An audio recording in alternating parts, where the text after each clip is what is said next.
இது ஒரு சக்கரம். ஸோ இந்த சக்கரம் வந்து துரோக சக்கரம். ஸோ இந்த துரோக சக்கரத்தை நம்ம இந்த இடத்துல பிடிச்சி இப்படி நம்ம சுத்தலாம்.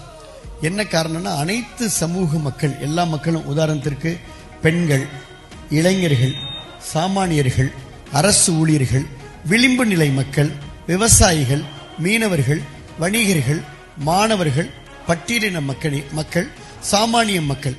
ஸோ இத்தனை சமூக மக்கள் இன்றைக்கு தமிழகத்தில் இதை நம்ம செக்டாரா பிரிக்கலாம்.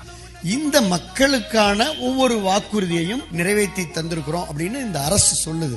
இந்த திராவிட முன்னேற்ற கழகத்துடைய அரசு, முதலமைச்சர் ஸ்டாலின், நீங்களே வாங்க, இந்த சக்கரத்தை இப்படியே நான் சுத்துறேன், சுத்தி அது ஏதாவது ஒரு இடத்துல நிக்கும். மாணவர்கள் நிக்குது, நீட் தேர்வு ரத்து செய்யப்படும் என்று வந்திருக்கிறது. நீட் தேர்வு ரத்து செய்யப்பட்டிருக்கிறதா என்பதை பொதுச் செயலாளர் 46 கூட்டத்திலையும் கேட்டுக்கிறாங்க. ரத்து செய்யப்பட்டிருக்கிறதா? முதல் கையெழுத்துல ஒழிப்போன்னு சொன்னது எதை? இப்ப ஒழிச்சிட்டாங்களா? இவ்வளவுதான். மகிழ்ச்சியா வந்து இன்னொருத்தர் சக்கரத்தை சுத்துங்க பார்ப்போம்.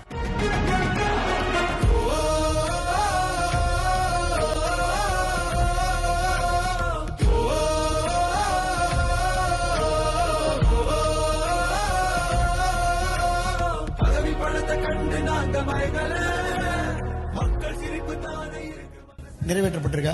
நீங்க ஒரு பத்திரிகையாளரா நீங்க என்ன சொல்லணும்னா, இப்ப அரசு ஊழியர்களுக்கு பழைய ஓய்வுத்திட்டை மீண்டும் அமுல்படுத்தப்படும் என்று வாக்குறுதி கொடுத்தாங்களா?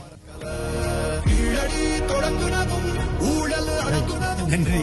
ஒரு ரிப்போர்ட் கார்டு. 4.5 வருஷம் ஆட்சி முடிச்சிட்டாங்க இந்த திமுக அரசு, ஸ்டாலின் அரசு. இந்த 4.5 வருஷம் முடிச்ச இந்த ஆட்சியை ஒவ்வொரு தமிழகத்தில் இருக்கக்கூடிய அனைத்து வாக்காளர்களையும் சந்தித்து ஒவ்வொரு வீடு வீடாக சென்று, நம்ம வேற ஒண்ணும் இல்ல, மார்க் போட போறோம். அவங்க வந்து போய் எங்களை கட்சியில சேருங்க, அவங்க போய் ஓரணியில் தமிழ்நாடுன்னு திராவிட முன்னேற்ற கழகம் போய் கட்சியில சேருங்கன்னு சொல்றாங்க. ஓடிபி அரசாக செயல்படுது. ஆனா அதிமுக சார்பில் பொதுச் செயலாளர் எடப்பாடி அவர்கள் அன்பான பாசமான ஒரு 4 வார்த்தைகள் எழுதி உங்களுடைய இல்லம் தோறும் வந்து இந்த ஆட்சிக்கு நீங்க 10க்கு எத்தனை மார்க் போடுவீங்க அப்படின்னு மட்டும் பொதுச் செயலாளர் கேட்கிறாங்க. அத கழக பொதுச் செயலாளர், சட்டமன்ற எதிர்க்கட்சி தலைவர் அண்ணன் எடப்பாடி அவர்கள் இந்த புதுக்கோட்டை மண்ணிலே வெளியிடுகிறார்கள்.